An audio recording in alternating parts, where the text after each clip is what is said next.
You talk about stepping back or detaching to better assess situations. Can you expand on how you detach? Okay, so this is one I've been asked. I probably even have I answered this before? Yes. Should we just skip it? No, I think it's worth it, Okay, I'll go over it quickly since people ask me all the time. Okay, first of all, you want to detach, step back, literally step back. If you're online with a bunch of people in a combat situation, literally step back. If you're in a combat situation, point your weapon at the sea, at the roof, at the sky, whatever. You're not going to engage any targets. You're going to step back. If you're in a business environment, step away from the computer. Step away from the terminal. Put down your pen. Back away. You're in a meeting, heated meeting. You need to detach. Stand up, back away from the table. But it's literally stand back and step away. Once you do that, you relax. Now that physical part that I just talked about of literally stepping back, that's something that it's a physical reminder of what to do. You can get to a point in your life where you don't need to do that. Yeah. Or where you usually don't have to do that. But things can still escalate quickly to where even the most highly trained detached person still has to step back and take a wrap off and take a look around. So in most of these situations, especially when you're first starting to try and do it, physically step back. Physically do something that indicates to you as a person, and it actually indicates to everyone around you that you're doing this. Like when somebody stands up from the table and steps back, it's an indicator. Okay, he's taking a wrap off, right? It's all dramatic. We get it. Yeah, actually, we're trying not to be dramatic, but it's going to be dramatic anyways. Yes, it is. Now, take a breath, look around, and make a call. That's it. That's how easy it is to detach. Now, the actual hard part of detachment is being self-aware enough that you know when to detach. That's the challenging part, because they end up in the situation. By the time they go, man, I should have detached. Yeah, that's right. You should have detached. You lost your temper. You got involved. You couldn't make a decision. You got dragged into the weeds like everybody else did. If I would have, and I've done this plenty of times when I was training SEAL platoons, I would just go up to the leader who was getting dragged in a situation. I'd be like, hey, step back with me.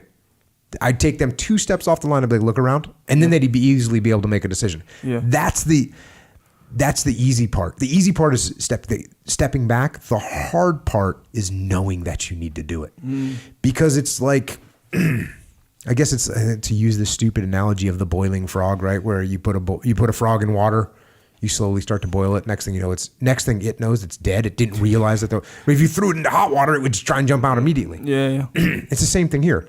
You don't walk into a room and the chaos is going on. No, you walk into the room and everything seems okay, and then it starts to escalate. Next thing you know, you're in it. And next thing you know, something bad has happened and you didn't detach in time, so you lost the bubble and you lost control and everything went sideways.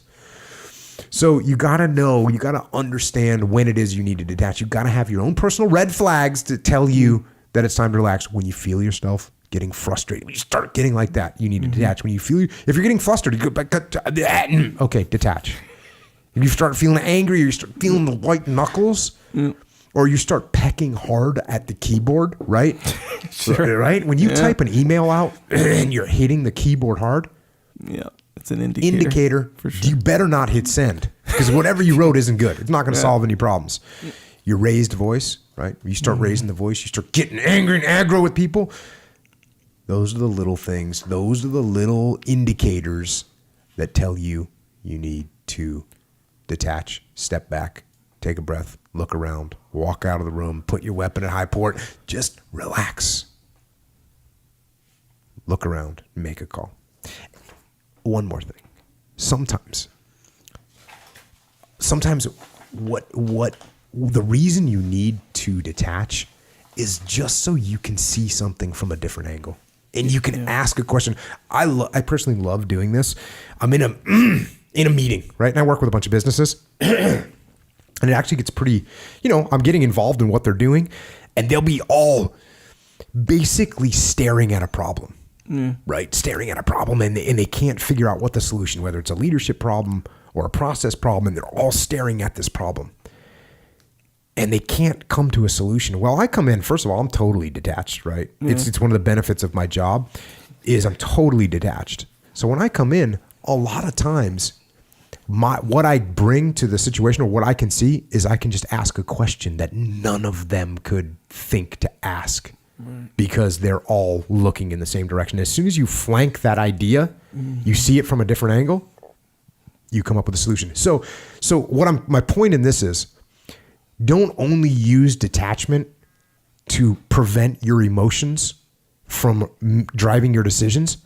Also use detachment as part of your creative process to detach from your current thought pattern and move to a new thought pattern where you can create new ideas and different plans from different angles that were not seen from your previous vantage point.